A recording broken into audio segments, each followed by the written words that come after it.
We will now call the January 23rd City Council meeting to order. The microphone there, give your name and no one. Number 2, declaration of conflicts of interest from City Council regarding any of the agenda items. 17 City Council meeting minutes. Approval of the November 9th, 2016 City Council workshop minutes. Approval of the November 1st, 2016 City Council workshop minutes. Approval of 2016 year-end financials and department overages. Can I get a motion? So moved. Second. All those in favor? Passed. Next, ordinance modifying the moratorium of 602. Manager Blaise, would you like to run through that with us? Sure. The ordinance on the following pages modifies the moratorium that's in place to remove medical marijuana dispensaries and clarifies the moratorium further based upon the recommendations of the city attorney to list out the recreational marijuana facilities and establishments that are still a part. Anyone that wishes to speak on the ordinance regarding marijuana dispensaries? Anyone from council?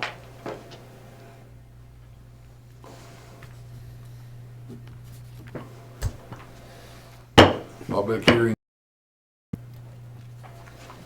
Second. All those in favor? Passed. Next is 2015 Property Maintenance Code. This is a public hearing as well, is it not? Correct. Yeah.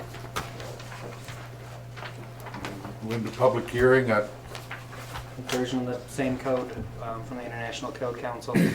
The full code is available with the website listed there for anybody that's interested. We do have copies available at City Hall as well. anyone wishing to speak on the Property Maintenance Code ordinance?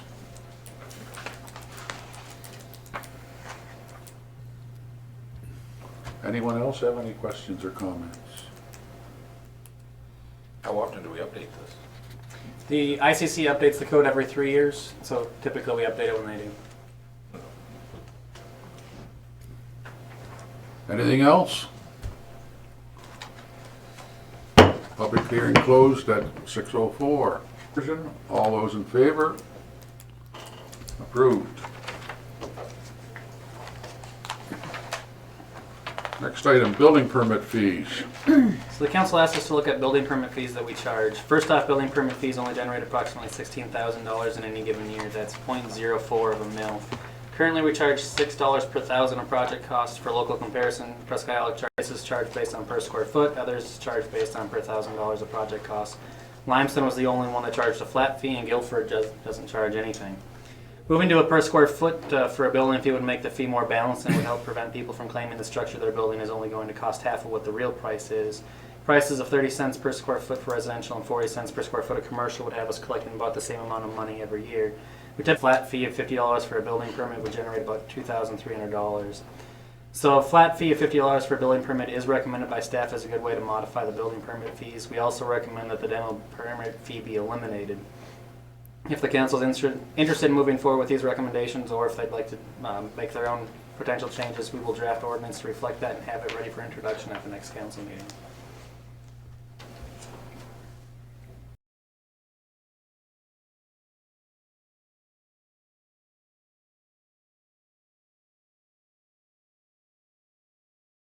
Right. Pay that fee or pay $10 in limestone. It could be an issue, and if it's $1 million potato house or something like that, you're going to make $23,000 a year in taxes. So at that point, a flat fee might be a more reasonable way to go. I do like the square foot deal, in fact that it will cover off what they're actually doing. And Flat fees if I you do don't too. building permit, straight across. I also like the idea of The doing demo away permit. with the demolition. yeah, I think You're more eliminating the likely demo to- permit is certainly a good idea. We had 3 last year or something. What about all the other permits? Typically, it seems that an average home in Caribou, you're gonna end up spending $1,000 for permits. So there's some, we don't issue electric permits, any other permits that somebody would have to get if they were building a new home or not. So what does a plumbing permit cost? I don't know the answer to that right offhand, but It's $10 per fixture with a $40 minimum. 25% of that is paid to the state. The city keeps 75%. The new system is $250 with a $15 fee that is for the study of how shellfish are affected by subsurface wastewater disposal systems in the state, which of course we don't have shellfish here, but we still have to collect $15, 100% of which goes to the state, that how much we sent to the state. I would like to see us go at cost. Whatever the state charges us, we charge that to the person, and that's it. I'd recommend that. But the state tells us that we have to charge that, and we have to send them 25%. It's a fixture. A toilet or sink, anything that has water in it is a fixture. Is it per faucet? Yes. Tell you. Tub for faucet? Plus, don't we have to pay for the plumbing inspector out of our, Indeed, we do. okay, Yeah. thank you. be a little more complex than the building permits.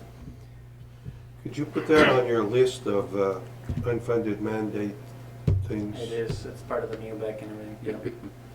Thank you. I propose we go with the flat fee, and $50 sounds reasonable, and to remove the fee on, And could we add a quick survey question to the application for the permits and just ask the applicant if they feel that the fee is, acceptable or unacceptable? Yes or no? No long elaborate answers. Question has come up, not only here, it's been brought up at the planning board also, as to are our fees too high? So we made a modification to the program, so now we can just check and see what the opinion is of paying a flat fee versus X number per $1,000 or whatever. That's all. So at the $50 rate, does that cover any? Or when it was set at that amount, was it would help cover the cost of inspections, which it isn't going to do it for $50. So it would shift the cost to property taxes rather than building permit fees. I mean, So it would just split it for everybody in the community rather Right. than Yeah. the person that's actually doing the building. They should come forward and vote on it the next cycle. Well, there's a motion on the table for us to draft the ordinance with the building permit, flat fee at 50, and remove the demo permit. So we would, is it demo permit fee, yeah. Yeah. We would still Just the require- money, you still have to get it, and if you don't do that, you can still Right. subject to punishment. So, a motion hearing scheduled March 13th. All right. We have a motion on the floor to draft this. All those in favor? Opposed? Passed. Motion is. No, but I mean, is that something? That is done by, that is, Nothing we can do about it. Nothing we can do state. about that, that's okay. That's what we don't know. our senator is the minority leader in the Senate. Yeah.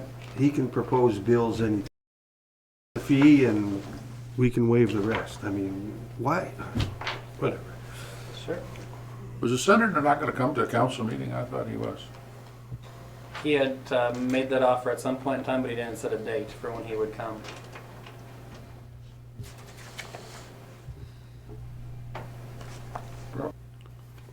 Number 7 is the Hancock Street abandonment. So we've received a request from Scott England, who owns map 34, lot 176, for the city to discontinue a portion of this Hancock Street, the border of his property. Currently, that portion of the street in question is not a usable street. There are well-grown trees up in that area. It appears from our research that it ceased being a street when Maine DOT took a majority of the street abandoned after 30 years of no municipal maintenance. As mentioned above, the section of road in question has not been maintained for more than 30 years. City can abandon the street after a public hearing. Any person affected by the presumption of abandonment can seek relief in Superior Court. So this city has not kept Hancock Street passable for many years. It ceased being a road in the 1960s. Next meeting, and move forward with it from there.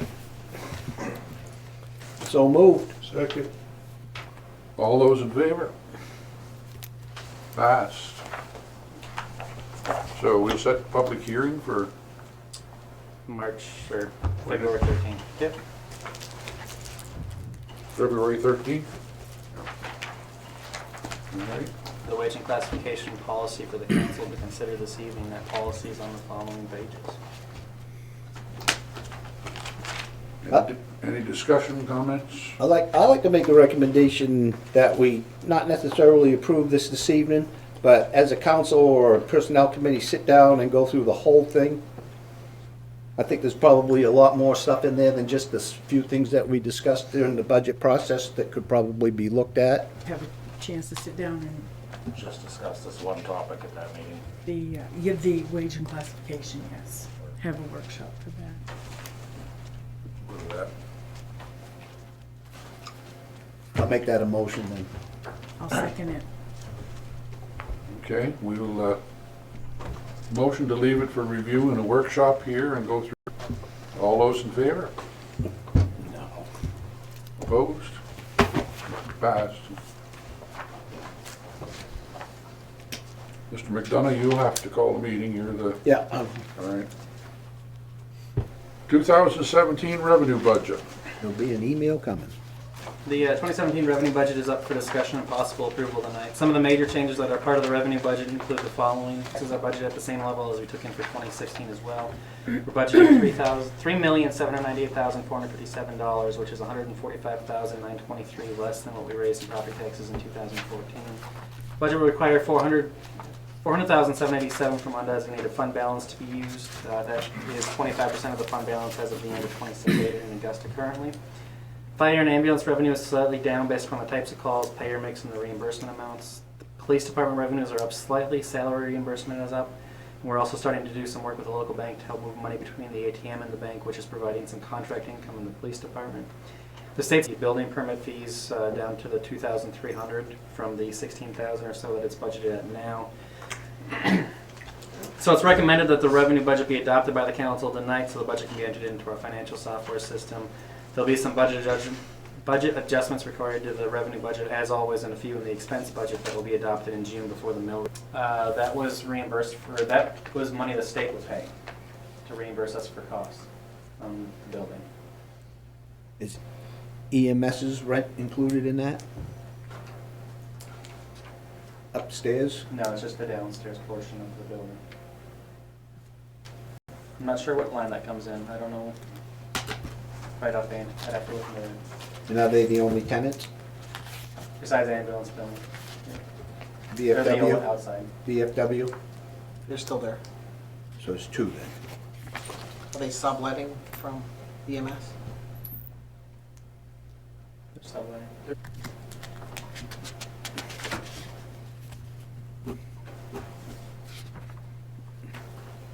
Any other questions from anybody on council on the revenue budget? Make a motion to accept the revenue budget as proposed. Second. All those comment here about the reimbursement amounts. Can I get a history on what the reimbursement, is it done by percentages or what? From the last 5 years, like, I thought we were getting reimbursed more from Reimbursement, Medicare, from Medicaid. right, but you gotta remember reimbursements are fluid. So you don't get paid this much today and this much. One insurance carrier, even though I went to the same place, the same amount of mileage and did the same things to them, the dollar amounts are gonna be different every day. But are you talking about private insurance carriers all have different amounts? No. No, No. no, but there's private, main care, self-pay, No, Medicare. I understand that, but So if we haul 50 Medicare, thing is, when I read this, you know, it says that due to the reimbursement amounts that it's down, that's one of the reasons it's down. reimbursements amounts compared to pay or mix. Right. Yeah, it's really pay or mix, it's not reimbursement amounts. Right. A big piece was, we can't haul VA patients anymore. We lost all that. So another piece to go to your congressman about. We're a nonprofit and went to for-profit companies that could handle the accounts. They will sublease it out to us, but a huge percentage under. So by that, what we were you're getting you're before. talking about Crown, is that? No, No. no. No, it went to a company out of Portland. Actually, Saco. And then the air flights, when we have done some subleasing from carry only at half the cost of what we were doing it before. Still making money on it, but not Medicare rates. We're getting paid less than Medicare rates to do it. Wait, I'm lost for any ambulance Right, transfers. so- That's Arch. Right, that's Okay, ours. right. So a veteran that goes and does have VA benefits in order to get transportation on their benefits, they set it up through togas. So those patients, in the past years, we used to be able to fly to Bedford, Mass for treatment or drive them down. An act to stimulate the economy said we're going to go all private service. It was 2 years ago for air flights. That's when it first started. So even Medicare isn't Medicare anymore. It's CMS. It's for-profit company. They don't even do their own billing anymore. They went to a for-profit company to do Medicare billing. Correct. They did the same thing with Hancock or wherever to fly down to Bedford. We don't fit their subcontracting lease in order to fly those patients as a subcontractor for that company. That would be the private provider. That would be the private provider, correct? What are the constraints placed on the private provider for their service? Turboprop plane Okay. with 2 pilots on board at all Okay, times. all right. So That was the thing holding us up on and that. that's the criterion that they have to follow, correct? Yes, sir. Okay, Yep. so So that's, we couldn't even compete with that. And Okay. they've tried. The ground piece, that came later. That went to Northeast down in, we used to get Medicare rates for transfer. Now we get their Medicare rate, which doesn't include super rural, which is just about half of what we used to make on an original transfer. is it worth it to do it? Yes, we're still in the black doing those transfers, and it's kind of right to take care of people from our own town. The only thing is we don't get ones from out of, News now is where would we see that revenue that you're generating from those particular? that would come under private contract, it would come under private insurance. Okay. Anyway, gee, Sissy, can you email me or send me the, what the compensated rates are, where they've moved? They haven't done anything in 3 years. The rates haven't moved, it's payer mix. Payer mix is what does it.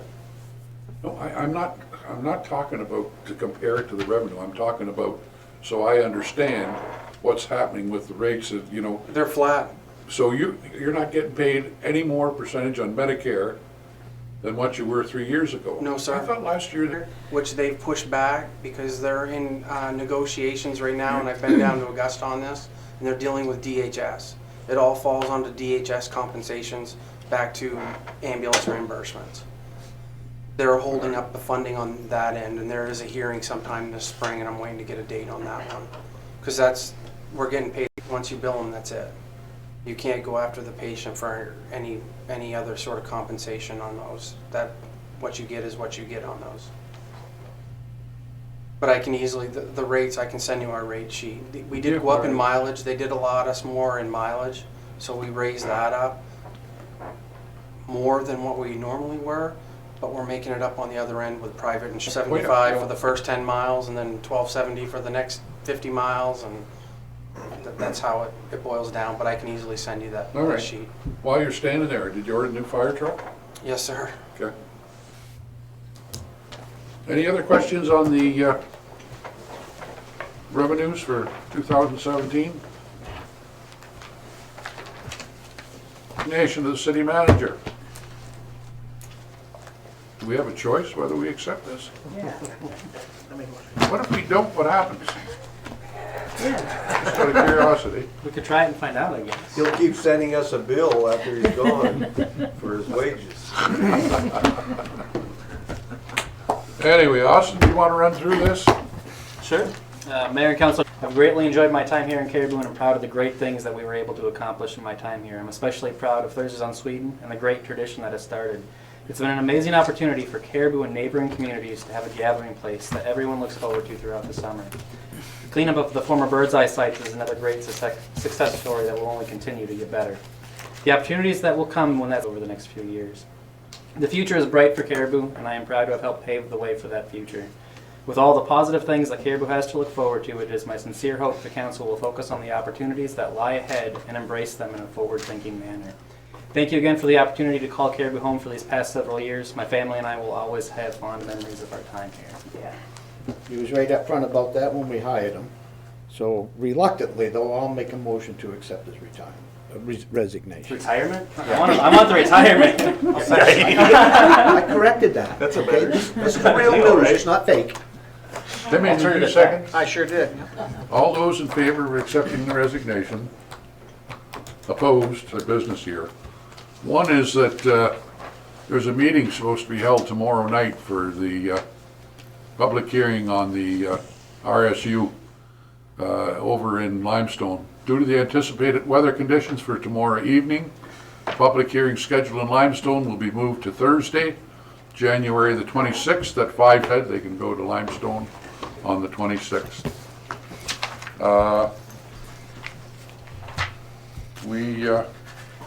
Absentee ballots for the school, I don't want to call it an election, the second will be 7 o'clock at night, correct? Correct. All right. And the other thing we have to do this tonight? Yeah, so we have a letter here from PDT Architects, the architects that are working on the new school project.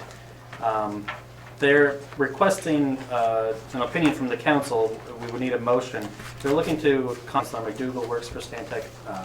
PDT is simply requesting the council's blessing on hiring Stantec, a vote to say that there would not be a conflict of interest, and Councilor McDougall would abstain from any votes that he might need to in regards to that project. I don't anticipate any other votes coming up from the city level that are necessary. When they bought out the company that, and I'm trying to think of the name of it was. FST? Yeah, FST. So that's already been in place. They're just looking for some local support. More of a go-to person than, Yeah, more of like I got a call about, utility. Have we asked legal by chance? I mean, I don't see any problem with it, but We briefly talked with MMA this back, this was originally brought to us back in November, so early December. They didn't seem to have a problem with it. oh, this was brought up then? Right, he says that in the first paragraph there, so. his limitations are, and he would let us know if he felt uncomfortable doing something. All right, we have a motion on the floor. All those in favor? Opposed? Passed. Abstention. One abstention, I guess. Any other business that we've got to attend I to? got something. Yes. Last week I talked to Senator Jackson. I wanted to see what was happening with the secession committee. Before I forget, too, he did say, he reiterated that he would come anytime, whatever. It's entitled, he said right now. LR 1003. Okay. And, so you've talked to him too, have you? I read it already, I looked Oh. it up. What's the number? LR 1003. 6 weeks. I think he anticipates that it'll probably have a public hearing, but he didn't know for sure. But anyway, it's going there. Let me see what else. There was a couple of things. Oh, he's going to write a process to explain where it goes, how it goes, if it goes to public hearing, and where from there. And I mentioned to him that a couple of years ago, I was approached by 2 or 3 people who felt that if it ever did go to public hearing, go testify. And I said, but sometimes it's difficult to go down to Augusta to testify. And he said, you don't have to do that. You can email, you can mail, do whatever you want. And I asked him to explain all that too. So there should be a letter coming out explaining the whole thing about how it's going to go through due process. He did a hearing, and I think he thinks it's gonna go there, but I just was curious for myself to see where that was. It has to make past the legislative council before it goes anywhere. Yeah, but I think he And neither time when it was submitted in the past did it ever make it out of there. and I asked him, I don't think they understand them. I mean, there was no definitive answer. He said, well, a lawyer can argue it either way, so. Just going to say, the one thing you can be sure of, they're all open to interpretation. Yes, yeah. And nobody seems to know what they interpret, how it's interpreted after they make them, but he said they can argue it either way, so it looks like it's going a little ways anyway. And is he gonna support his, in his letter, the statutes that support his position or positions? All he said to me was that he felt that everybody should have the Law states that they have 1 year from a certain period of time, which they did, and it was entertained twice. And that's quite clear, okay, there's no questions there. Although, like Gary says, somebody will argue it till the Yeah. sun comes home. Continue to push these things into Yeah. perpetuity, I'll use that famous word from Mr. Martin, okay? When in essence, it's dead. Yep. Not you, Mr. Martin. Your cousin. Forward to